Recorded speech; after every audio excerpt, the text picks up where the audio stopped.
Mining illegal যে mining চলি আছে অসমত অসম চৰকাৰ বিজেপি চৰকাৰ 100% জ্ঞাত আৰু বিজেপি চৰকাৰৰ ছত্ৰছায়াতে এই সব ইলিগেল মাইনিং চলি থাকে।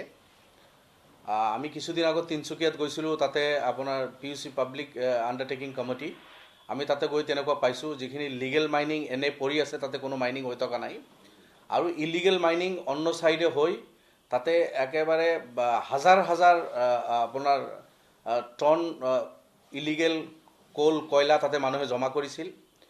আমি সেইখিনি সিজ কৰাইছিলোঁ আৰু তিনচুকীয়া ডিচিৰ লগত আমাৰ যেতিয়া মিটিং হৈছিল, তাত যে ইলিগেল কয়লা তাতে জমা কৰি ৰাখিছে বহু হাজাৰ মেট্ৰিক টন, আৰু সেই কথা বাৰ্তা তেখেতসকলে স্বীকাৰ কৰিছিল আৰু সেইখিনি কিন্তু সিজ কৰাইছিলোঁ আমি। এইটো প্ৰায় 6 মাহমান হ'ল, আমি সচককৈ তাতে চাইছোঁ। ডেইলি শ শ ইলিগেল কয়লা ট্ৰাক তাৰ পৰা ওলাই আহে আৰু লিগেল মাইনিংটো হৈ থকা নাই। তো এই যে শ শ ট্ৰাক তিনচুকীয়াৰ পৰা পাৰ হয় বা ডিমা হাছাওৰ পৰা য'ৰ পৰা পাৰ হয়, যেতিয়া লিগেল মাইনিং অসমত হৈ থকা নাই, শ শ কয়লা ট্ৰাক ক'ৰ পৰা আহে? গোটেইখিনি ইলিগেল মাইনিং কৰি তাতে জমা ৰাখি কলা বজাৰী চলাই আছে আৰু চৰকাৰৰ ছত্ৰছায়াত হৈ আছে, বিজেপিৰ ছত্ৰছায়াত হৈ আছে। আৰু এইটো ধৰা পৰিল উমৰাংচুত, এই কাণ্ডটো ধৰা পৰিল তেখেতসকলে। দেৱলাল গাৰ্লছা তাতে CM তেখেতৰ মই ভাবোঁ ডাইৰেক্ট এইজন ব্যক্তি তাতে ইনভলভ আছে। এতিয়া আপুনি ইনকুৱাৰী কাক ক'ব? দেৱলাল গাৰ্লছা বিজেপিৰ মুখীয়া হয়, তাৰে ডিমা হাছাও তাতে CM হয়। যেতিয়া বিজেপি চৰকাৰ বা বিজেপি দল নিজে জড়িত থাকিব, আপুনি চৰকাৰক কি দাবী জনাব যে ইনকুৱাৰী কৰিব লাগে? এইটো মুখ্যমন্ত্ৰী হেমন্ত বিশ্ব শৰ্মা 100% এই সব জ্ঞাত আৰু এই সব সিন্ডিকেট তেখেতৰ ছত্ৰছায়াতে চলি আছে গোটেই অসমত, তেখেতৰ নলেজত আছে। গতিকে তেখেতৰ ওচৰত দাবী জনোৱা যে ইনকুৱাৰী কৰক, গ্ৰেপ্তাৰ কৰক, এইটোতো আপুনি ভিত্তিহীন হ'ব। গতিকে মই গুৱাহাটী হাইকোৰ্টৰ অনাৰেবল হাইকোৰ্টক মই চমুটো কেছ লৈ ইয়াতে ইনকুৱাৰী কৰিব লাগে।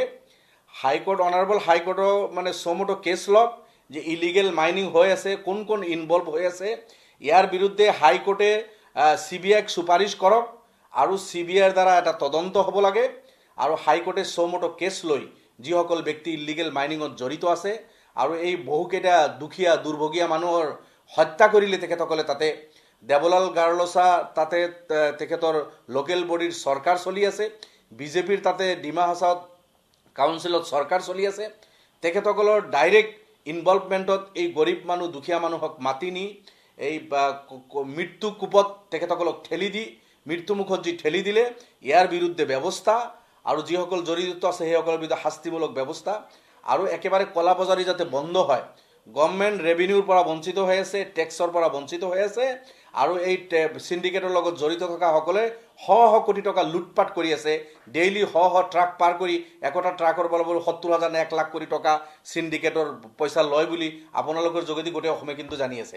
গতিকে দুৰ্ভাগ্য, বহুকেইটা জান তাতে গ'ল, বহুকেইজন মানুহ তাতে মৃত্যুমুখত পৰিল। যিসকলৰ কাৰণে সেই মানুহখিনি মৃত্যুমুখত পৰিল, মই ভাবোঁ সেইসকলৰ বিৰুদ্ধে কঠোৰতকৈ কঠোৰতম শাস্তি হ'ব লাগে আৰু অনাৰেবল হাইকোৰ্টক মই অনুৰোধ কৰিছোঁ চমুটো কেছ লৈ ইয়াৰ বিৰুদ্ধে পদক্ষেপ ল'ব লাগে। যিকোনো খবৰৰ বাবে যোগাযোগ কৰক 7099017330 লগতে 7099017110 নম্বৰত।